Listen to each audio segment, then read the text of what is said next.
কলকাতা থেকে ঝুটিকা সফরে বেরিয়ে পড়লাম কোলাঘাটে হোটেল সোনার বাংলার উদ্দেশ্যে। কলকাতার কাছেই এত সুন্দর একটা রিসোর্ট, আপনারা একদিন বা দুদিনের ছুটি কাটাতে অবশ্যই আসতে পারেন। খুব সুন্দর জায়গা, খুব সুন্দর সাজানো গোছানো। আমরা অবশ্য এখানে নাইট স্টে করিনি, আমরা সকালে এসেছি, সারাদিন কাটিয়ে আবার সন্ধ্যেবেলা ফিরে গেছি।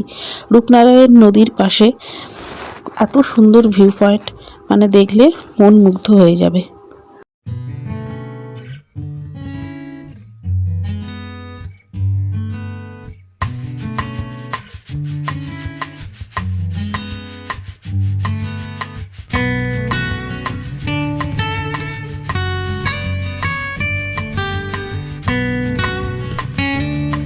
এখন আমরা ঘুরলাম, ফটো তুললাম, দিয়ে তারপরে আমরা চলে এসেছি লাঞ্চ করতে। রূপনারায়ণ নদীর পাশে বসে লাঞ্চ করছি, সে এক অসাধারণ দৃশ্য।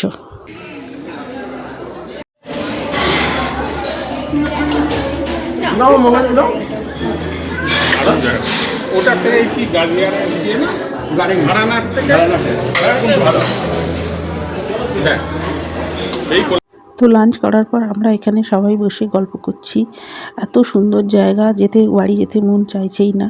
তো আমরা এখানে বসেই ঠিক করলাম এর পরের বারে আমরা যখন আসবো একদিন এখানে নাইট স্টে অবশ্যই করব। একদিন যদি এখানে নাইট স্টে না করেন তাহলে ঘোরাটাই অসম্পূর্ণ থেকে যায়। কিন্তু আমরা কোনো প্ল্যানিং করে আসিনি, তাই নাইট স্টে করিনি। আমরা সন্ধে হওয়ার আগেই এখান থেকে বেরিয়ে গেছিলাম।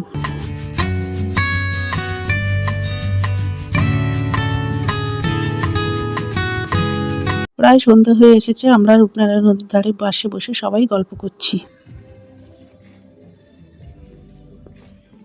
চলো এবারে উঠি, চলো চলো চলো এবারে তো ফটো লাস্ট ফটো ফিনিশিং ছবি না চলো আমরা গাড়ি নিয়ে আসি, গাড়িটা নিয়ে আসো এখানে। তো আমরা এবার বেরিয়ে পড়লাম বাড়ির উদ্দেশ্যে, কারণ যেতে আমাদের প্রায় 1-1.5 ঘন্টা সময় লাগবে, তার বেশিও লাগতে পারে, কারণ যাওয়ার সময় রাস্তায় প্রচণ্ড জ্যাম হবে। তাই সন্ধে হওয়ার আগেই আমরা বেরিয়ে পড়লাম।